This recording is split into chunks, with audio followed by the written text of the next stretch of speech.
മഹാഭാരതം ഉദ്വേഗപർവത്തിലെ ഒരു പ്രധാനപ്പെട്ട ഭാഗമാകുന്നു. ദുര്യോധനനോട് ഭീഷ്മാചാര്യർ അർജുനന്റെയും കൃഷ്ണന്റെയും മാഹാത്മ്യം പറഞ്ഞു നൽകുന്നത്. ആ ഒരു ഭാഗം അത് ഇപ്രകാരം ആകുന്നു.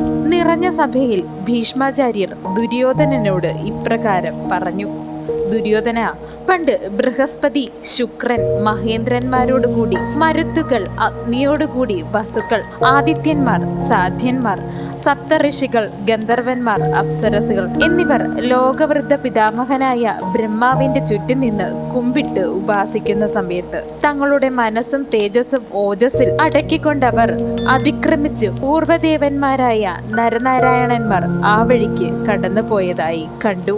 ഉടനെ തന്നെ ബൃഹസ്പതി ബ്രഹ്മാവിനോടൊരു കാര്യം ചോദിച്ചു: ഹേ പിതാമഹ, അങ്ങയെ കൂടെ വണങ്ങാതെ ഈ കടന്നു പോയവർ ആരാകുന്നു എന്ന്. ബൃഹസ്പതിയുടെ ഈ ചോദ്യത്തിന് മറുപടിയായി ബ്രഹ്മദേവൻ പറഞ്ഞു: ആകാശത്തെയും ഭൂമിയെയും ഒരേപോലെ പ്രകാശിപ്പിച്ച് ഏറ്റവും ജ്വലിക്കുന്ന മഹാബലന്മാരായ ഈ തപസികളാകുന്നു നരനാരായണന്മാർ. ഇവർക്ക് ഏത് ലോകത്തിലും ചെല്ലാം. സ്വന്തം തപസ്സാൽ ഊർജിതന്മാരും മഹാതാപസന്മാരും പരാക്രമന്മാരും ആകുന്നു ഇവർ സ്വകർമ്മത്താൽ ലോകത്തെ ആനന്ദിപ്പിക്കുന്നവർ ആകുന്നു. ഇവർ പരന്തവന്മാരും മഹാപ്രാജ്ഞന്മാരും ദേവഗന്ധർവന്മാരുടെ പൂജിതകളും ആകുന്നു.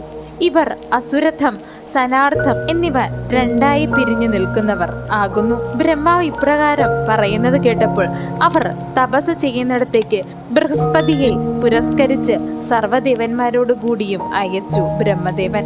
അന്ന് മഹാഭയങ്കരമായ ദേവാസുര യുദ്ധം നടന്നുകൊണ്ടിരിക്കുന്ന കാലമായിരുന്നു. അതിൽ ദേവന്മാരെ സഹായിക്കണമെന്ന് ഇന്ദ്രൻ നരനാരായണന്മാരോട് വരപ്രാർത്ഥന ചെയ്തു. അപ്രകാരമാകാമെന്ന് ആ മഹാത്മാക്കൾ വരം നൽകുകയും ഉണ്ടായി. അതിനുശേഷം അവർ പല പ്രാവശ്യവും ദൈത്യന്മാരെ നശിപ്പിക്കുകയും ചെയ്തു. അവരുടെ സഹായബലത്താൽ ഇന്ദ്രൻ വിജയിയായി തീർന്നു. പരന്തപനായ നരൻ പോരിൽ ഇന്ദ്രന്റെ ശത്രുക്കളായ 100,000-ൽ പരം പൗലോമ കാലകേയന്മാരെ കൊന്നൊടുക്കി.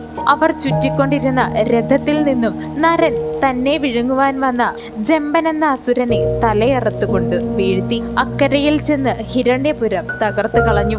60,000 നിവാതകവചന്മാരെ അദ്ദേഹം ജയിച്ചു. നാരായണനും ഇപ്രകാരം തന്നെ ആകുന്നു.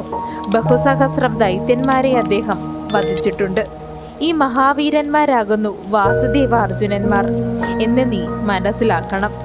ദേവാദിദേവന്മാരെ ജയിച്ച് അർജുനൻ അഗ്നിയെപ്പോലെ തന്നെ തർപ്പണം ചെയ്ത് ജീവിച്ചവനാകുന്നു എന്ന് ഉണ്ണി നീ ഓർക്കുന്നുണ്ടോ?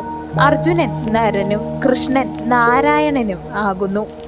സുരാസുരന്മാർക്ക് പോലും അവരെ ജയിക്കുവാൻ കഴിയുകയില്ല. ഒരേ സത്വത്തിന്റെ 2 പിരിവുകളാകുന്നു അവർ.